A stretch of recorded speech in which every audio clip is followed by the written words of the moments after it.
Hey everyone, I'm Dr. Jessica. And I'm Dr. Tiffany. And today is the first part of our Women's Wellness Talk. So cheers to that. Go ahead, have some coffee, and enjoy the talk with us. But first, I want to start with an affirmation because I have found even, when we get our menstrual cycle or we have PMS, whether it's our mood or the pain, sometimes I have found myself in the past going, being a woman's hard, or I don't like being a woman, or, and that's with you. It is a special thing to be a strong woman. So here's a cool affirmation I would like you to repeat after me. I am both powerful and desirable. I am both powerful and desirable. It is wonderful to be a woman. It is wonderful to be a woman. I love myself and I am fulfilled. I love myself and I am fulfilled. Awesome. So let that resonate with you because being a woman is a beautiful thing. So we're going to start off the talk with talking about endometriosis. So endometriosis is actually pretty common. There's a statistic. It's estimated that 176 million women worldwide suffer with endometrial symptoms. And even 40 to 60% of women who have very painful periods may also have endometriosis, and they may or may not know that yet. The definition of endometriosis is listed right here. Let me read it. It is a condition in which the tissue similar to the lining of the uterus is outside of the uterus. So in the picture here is a picture of the uterus with the fallopian tubes and the ovaries. So the uterine lining there might be cells of the uterine lining either on a fallopian tube or an ovary or even somewhere else beyond your reproductive system. But what happens is throughout your cycle, when it's time to begin a menses, your body starts to inflame and then you have your menses, you have your period. What happens is that inflammation, all the uterine cells inflame, including the ones that might not be in the uterus. So that causes more inflammation in your overall body and increase in pain. So that's truly what endometriosis is. Will you switch slides? So we are going to talk about some signs and symptoms of endometriosis. It's really defined by abnormal bleeding, really, really heavy bleeding or clots. Most of the time, a person will have an increase in pain, a change in their bowel movements, whether it is constipation or potentially diarrhea. And then the third thing that might present itself is just nausea, nerve pain that might radiate down to your stomach. Again, just an increase in pain somewhere in the abdomen or reproductive region.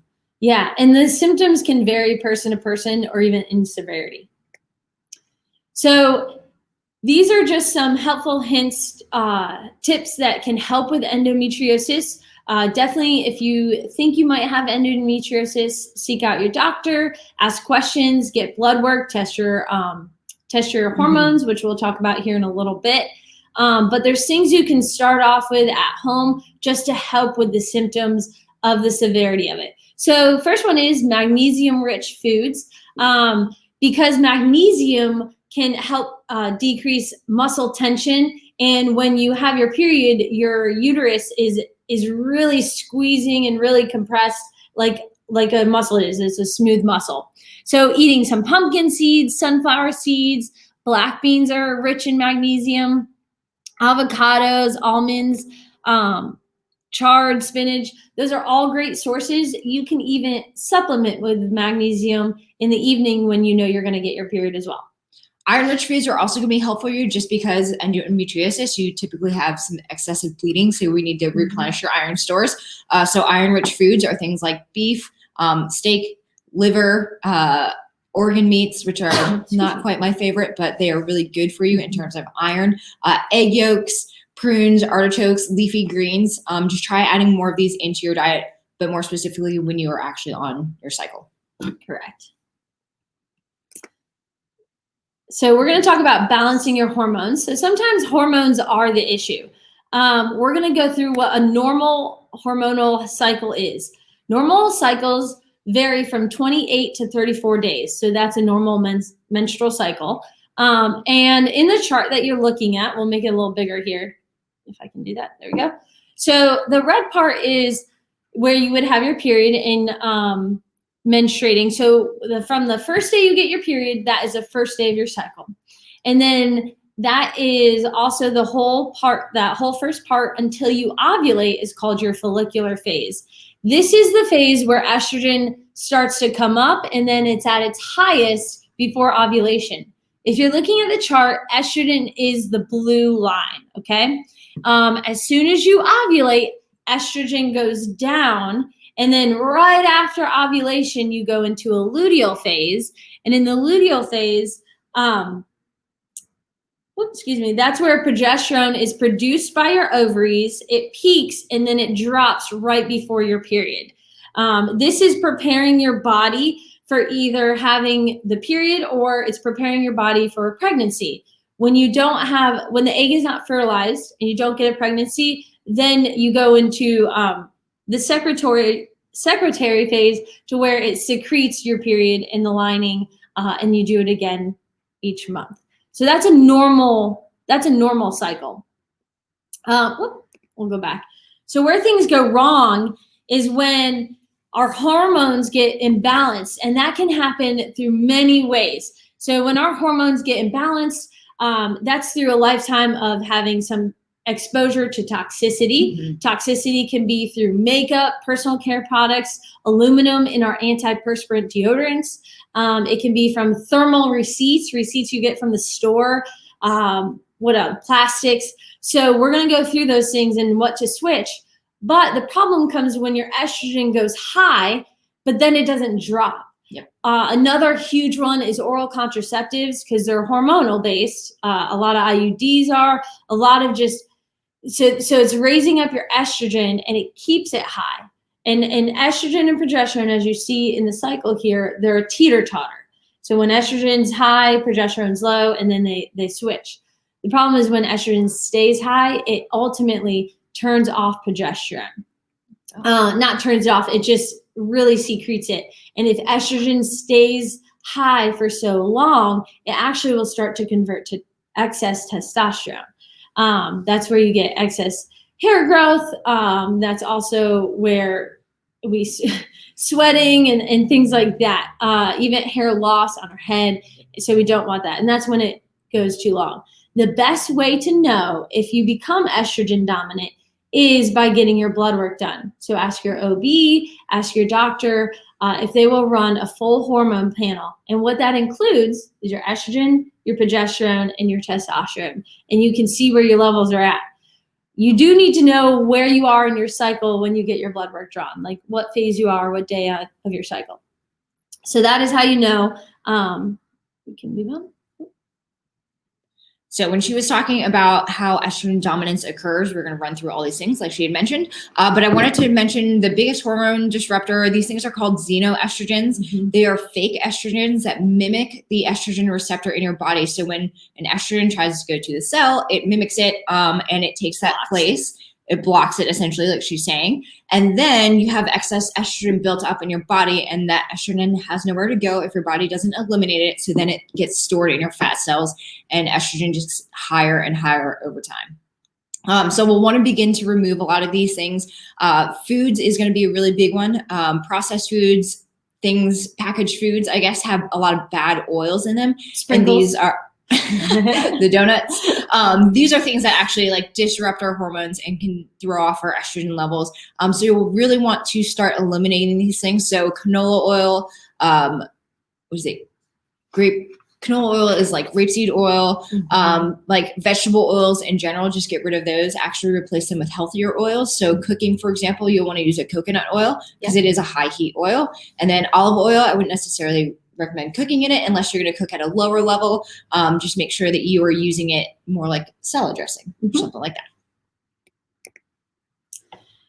Foods definitely can be healing. And so things you want to start incorporating in and substituting throughout your cycle is cruciferous vegetables.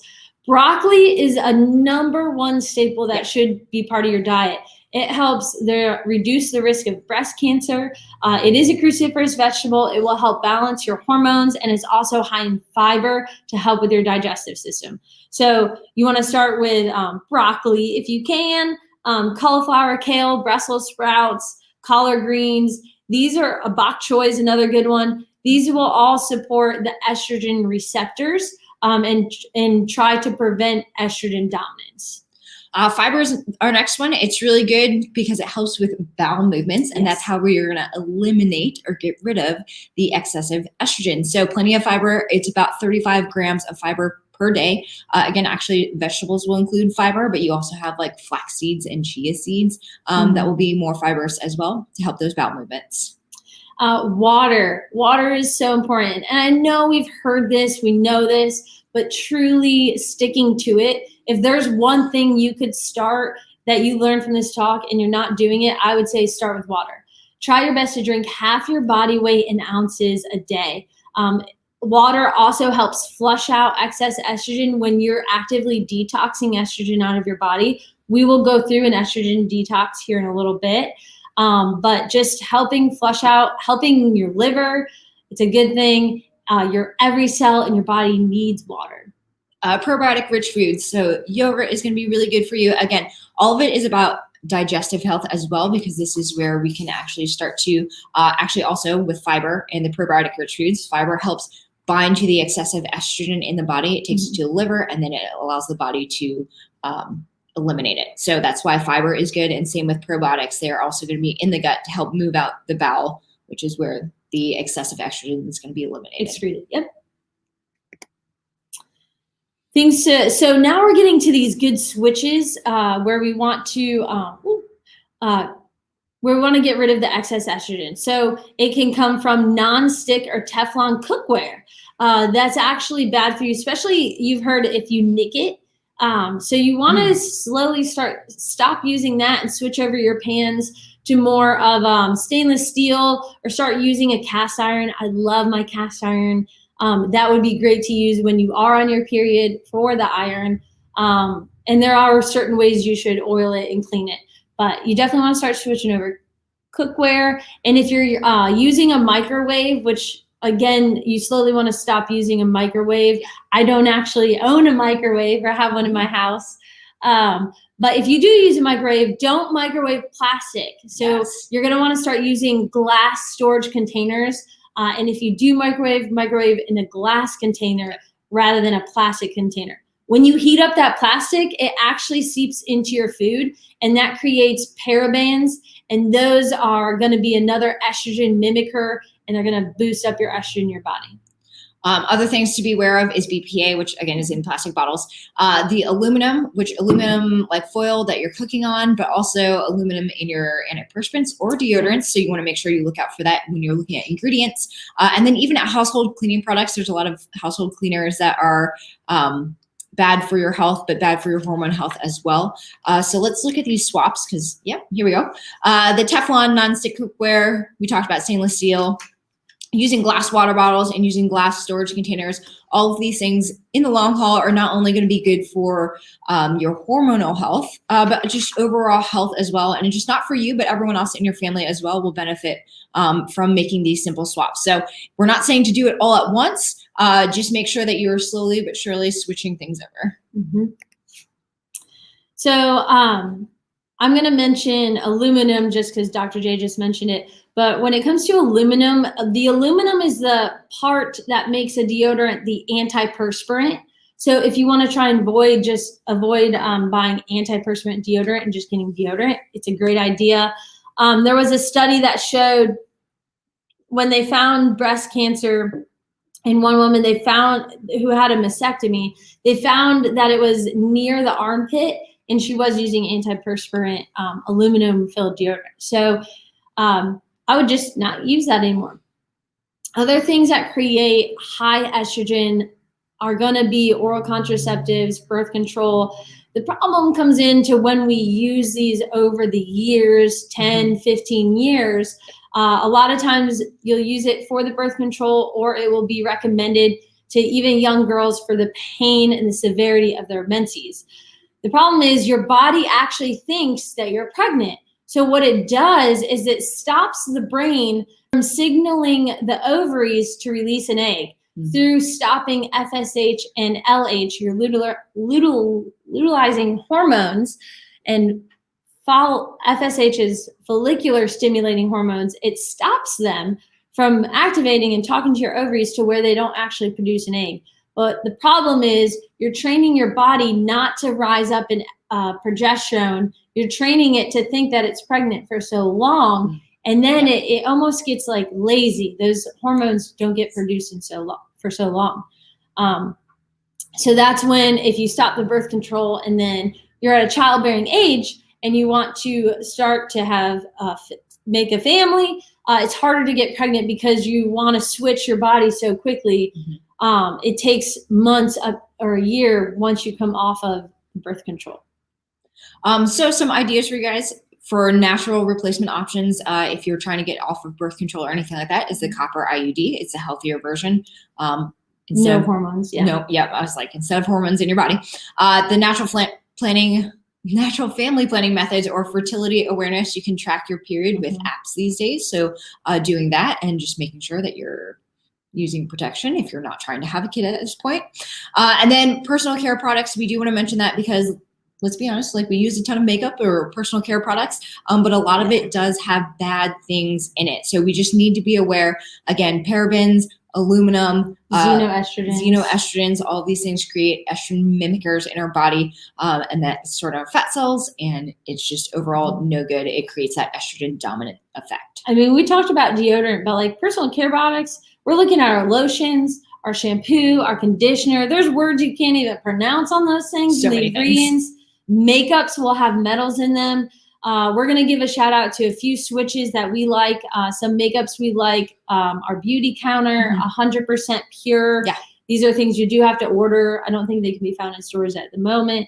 Beauty Counter went into Sephora, I think. But either way. And Tarte is a good beauty brand.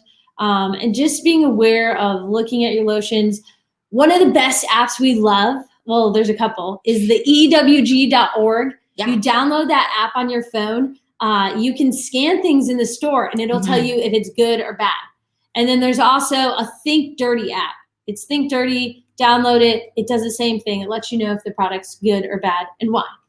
And if you need a more comprehensive list of things, we do have a list in the office of products, personal care products that we personally use or love, a lot of the team, or you can visit twincityhealth.com, and there are a lot of links in there as well of the products that you enjoy. So let's talk about getting rid of all this excessive estrogen that we just talked about, the estrogen detox, right? So again, through the years, it got high, and I think a detox is good for everyone in general, Dr. T, but if you know that you're high in estrogen, meaning you got your levels tested and they came back high, then this is the 3-step process, right? If you think or suspect your estrogen levels might be high, then you'll probably do 2 out of 3 steps. So the 2 steps you would do if you're not necessarily estrogen dominant would be the detox system to help rid and cleanse your body of just not only excessive hormones, but just bad stuff in general that we have built up in our body over the years. And then obviously the healing foods that we had talked about earlier. If you are specifically estrogen dominant, you want to add in the women's hormone balance because there are a couple of specific things in there, like the calcium D-glucarate and the DIM, the BioDIM that's in there to actually help your body get rid of the excessive estrogen that's in your body by metabolizing it in the liver and helping it flush out. It'll literally attach to the excess estrogen and shuttle it out. So I think that's what DIM does. So it's good stuff. We're going to talk about breast health. It is important to, like we said, monitor your hormones and switching over your products, and that can affect hormones do affect your breast. So again, choosing the deodorant over the antiperspirant. Exercise is very important to regulating your hormones. The one exercise that benefits you the best when it comes to hormone regulation is going to be a HIIT exercise. High intensity interval training, it's a mouthful, is going to be your best. So that's when you go as fast as you can for 30 seconds and then take a break for 30 seconds and do it again. And you do this for 15, 30 minutes or even longer.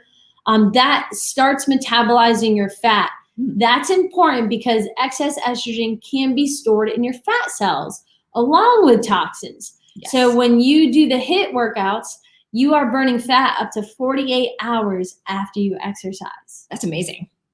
Some other things would be dry brushing or rebounding. So this is all about getting your lymphatic system moving, because your lymphatic system is like a big detoxification system in your body. So dry brushing, you would start at your feet or your ankles, and you always brush up in longer strokes towards your heart.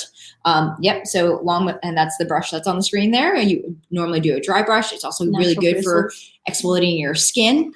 We recommend doing it before you get into the shower, so that way you can wash off the excessive skin afterwards. And if you're doing your torso, you would go in more of a circular motion, and it's best to practice this or do this about once a day. The other thing that is going to be really great, instead of doing a mammogram, would be thermography, which is like an infrared heat system that is used to detect higher levels of inflammation in your body. So A View to Your Health, we have that on the screen, because she does thermography, and she is over in Greensboro. We've had a couple of people go to her that have really enjoyed it, and it's a really simple process, easier, less invasive, I would say, than a mammography. And mammogram.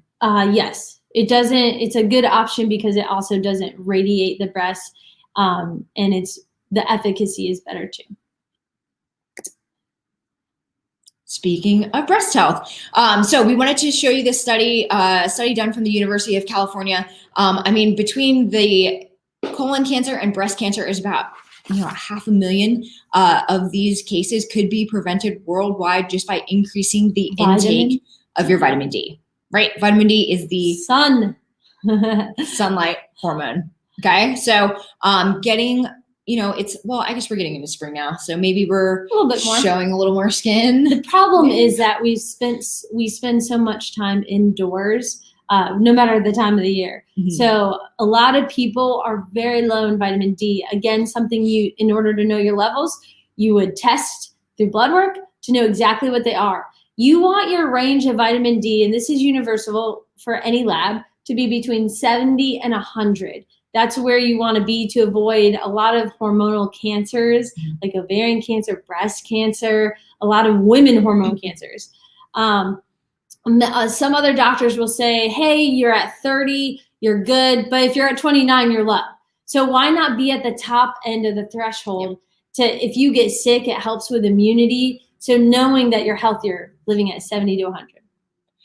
Vitamin D, also good for improving your mood, again, especially during wintertime when we're not getting a lot of sunlight, increasing or boosting your immune system, decreasing histamine responses, which would be an overactive immune system actually sometimes.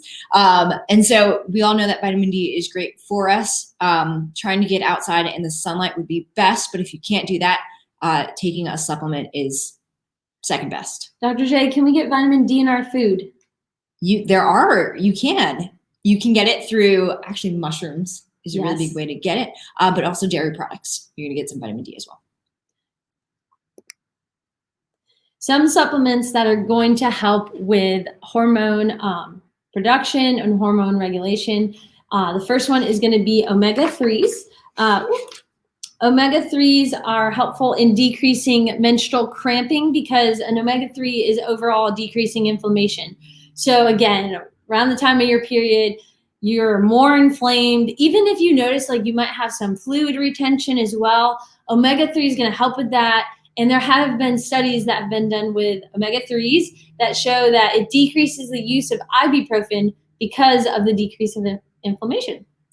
Magnesium is going to be great for you. Not only can it help you with sleeping at night, but it is good for like natural blood flow and muscle relaxation, which is why it can calm your body at night to help you sleep. But also good for just helping your body overall in general, and then helping with the hormones.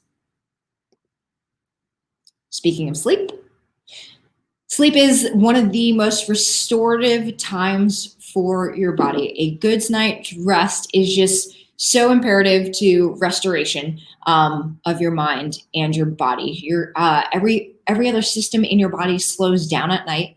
Your central nervous system actually speeds up at night to help healing. So we wanted to give you some tips to help sleeping because this can also, in the long haul, help your hormones as well. Did you know that even one night of a missed sleep or shortened sleep can also create hormone levels of a pre-diabetic person? Just one night of no sleep. That's crazy. So crazy. It can spike your blood sugar. So other things we talked about, the magnesium, just helping you relax, helping your muscles calm down. No blue light. What's blue light? Well, it's what we're looking at. The computer, it is which you look at all day long. Oh, yes. The computer, the cell phone. So anything with a screen has blue light. You can on your phone, I would suggest putting it in nighttime mode all the time, along with your computer. It creates like this amber color to where it's literally not as blue. During the day, it would help you to get blue light blocking glasses. They look like normal glasses. That's cool. You wear them and they shield the blue light coming into your brain. That's important because blue light stimulates your brain. So if you're looking at blue light, or even if it's around you, it's stimulating your brain to where if you're one of those people and you lay down at night and you're like, I just can't, I don't fall asleep. My mind races. It takes me like 2 hours to get to sleep. It would be time to really be conscious about not looking at the phone at least an hour before bedtime, no computer, no TV, maybe read, take a bath. We'll get into other stuff, but it's really important because your eyes are the gateway to your brain. So you want to protect them. I like that. Gateway to your brain.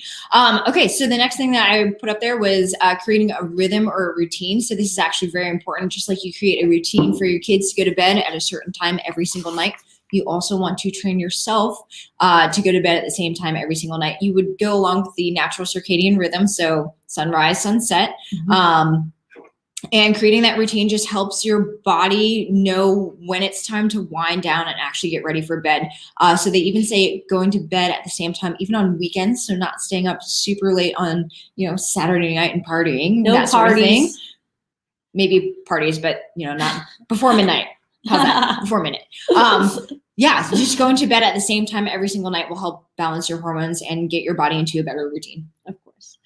I mean, we're in March and we just went through our, what's it called? Spring forward. Time change.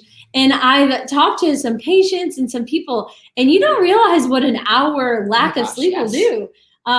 It's been taking, like myself included, a week to like catch up to that hour we lost of sleep. So yeah, it is great to have that rhythm. Salt bath, this is my favorite. We've talked about magnesium foods, magnesium supplements. Let's talk about magnesium as a salt. It is a salt bath to where I take one probably 3-4 nights a week. It's helpful in just grounding your soul, especially if you do a lot of work with a lot of people. It's just throughout the day, you come in contact with electronics, all these things. It helps ground you. It also helps relax your body to get ready to go sleep and relax. And then stretching or yoga just to try to work your muscles out, get some blood flow in. But doing this before bedtime, they say can actually help just relax your mind. So that little bit of movement, not excessive movement. We're not talking about a HIIT workout before bed, but we are talking about just relaxing your muscles more, allowing more breath into your lungs to allow your nervous system to actually calm down, or maybe not your nervous system, but your body to calm down overall. Stimulating a parasympathetic, rest, and that's what you rest and digest. Yes, you want to stimulate parasympathetic, which helps you calm down. And that's, we've talked about a lot of hormones, but that's the problem with like cortisol levels. Mm-hmm. So cortisol is your stress hormone. It's produced by your adrenal glands. And as you wake up, cortisol goes up throughout the day. It looks like a bell curve, kind of comes up and then slowly decreases as you should be going to sleep. A lot of times it's still high when it's time for bed. Yeah. And you don't want that either. So the yoga, the breathing, the salt bath, all these things help bring down your cortisol levels, help you de-stress from the day's work. Metabolism. There we go. Let's talk about the gut. Go ahead, you first. No, I was just going to say, so the metabolism hormones is our last topic that we wanted to hit on, but we know that this is also important overall in the player of hormones in our bodies. So not only did we want to hit the reproductive hormones earlier, but we also want to talk about some other hormones in our bodies. Like you were just talking about, cortisol is an important hormone to decrease, but so are these hormones are important to make sure that they're under control, or else they'll throw off everything else in the body. Yeah, so creating awareness that there are two hormones that help your appetite. One is ghrelin and one is gremlin. You're gremlin. It can be a gremlin. So ghrelin and leptin. So ghrelin is, so when you start to get hungry, think of ghrelin, growling. Your stomach will growl.